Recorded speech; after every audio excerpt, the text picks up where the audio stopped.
Terry may be tiny, but he's a whole mountain of charm. He's a boy on a simple mission: to get a car, drive it to space, and become famous. And that's the whole premise of Tiny Terry's Turbo Trip.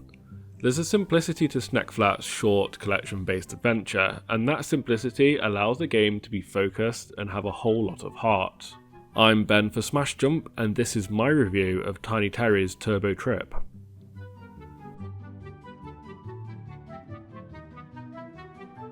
There are two core gameplay elements of Tiny Terry's Turbo Trip that form the core of your experience while playing: freedom and collection. After a short introduction to the game, you are sent out into the world with complete freedom to achieve Terry's goal. In order to get Terry's car spaceworthy, you'll need to explore the world and complete tasks for the strangers and friends Terry will meet along the way, in order to collect the turbo junk needed to upgrade the car's boost duration so that it lasts long enough to drive you all the way to space.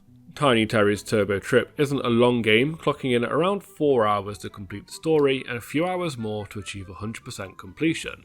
So it's only going to take you around 7 upgrades or 1050 turbo junk to get you there. The freedom to gather the resources needed, complete objectives, and upgrade your car at your leisure is reminiscent of the structure of an early 6th generation console game like Jak and Daxter or Kingdom Hearts.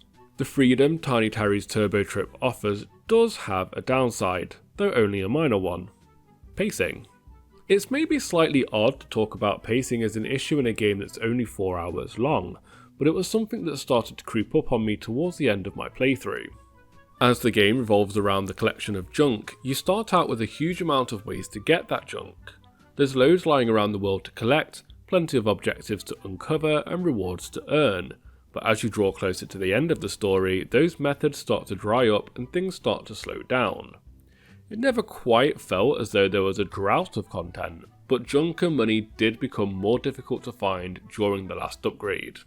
The process of getting there though is just pure fun. It's not complicated and there's no real difficulty, but it's refreshing to be able to pick up a game and be able to so easily achieve your goals in a way that's as satisfying as it is entertaining. All of this collection is done in a vibrant and colourful world. I'm not sure the exact nomenclature for this particular art style, but it's a style that evokes the feel of a child's drawing or Play-Doh creation, perhaps befitting of the childlike Terry, and it matches the tone and writing of the game perfectly. The balance of Terry's deadpan delivery, the surreal scenario, and irreverent humour remained entertaining throughout. It had the vibe of classic quirky British comedy with comparisons to shows such as Monty Python's Flying Circus or The Mighty Boosh. A surprise though was the amount of heart that the game exudes. As Tiny Terry's Turbo Trip is such a short game, it would be easy to forgive it for just resting on its strong gameplay and humour, but the couple of small moments the game affords to expanding Terry's motives along the way transform the game from something short and quirky to something that speaks to universal concerns as we grow and make that difficult transition from child to adult.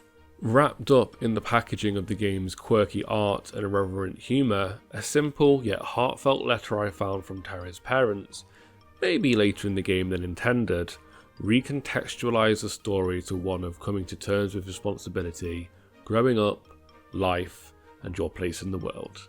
It was a particularly unexpected moment, but one that, coupled with the game's ending, solidified the game as a standout. In my playthrough, I did come across some minor issues that, though they didn't have much of an impact on my enjoyment of the game, I did spot them often enough that it's worth mentioning. Most notably was a significant amount of clipping, including a large number of instances where NPCs would path and clip through buildings and objects. This was particularly present in areas with a large number of NPCs and objects. In one instance, I observed a large line of NPCs clip through the ground near City Hall instead of following the path as no doubt intended, like some kind of ghostly conga line. In addition to this were some minor camera glitches, particularly in tight spaces. All in all, Tiny Terry's Turbo Trip is a good time. It may be short, but it offers a well thought out and crafted experience. The freedom to dive in and explore at your own pace, while offering enough to do that the time you spend with it won't start to bore. There's a strongly themed and heartfelt narrative at the centre of an otherwise funny and entertaining game and it's one that I would certainly recommend.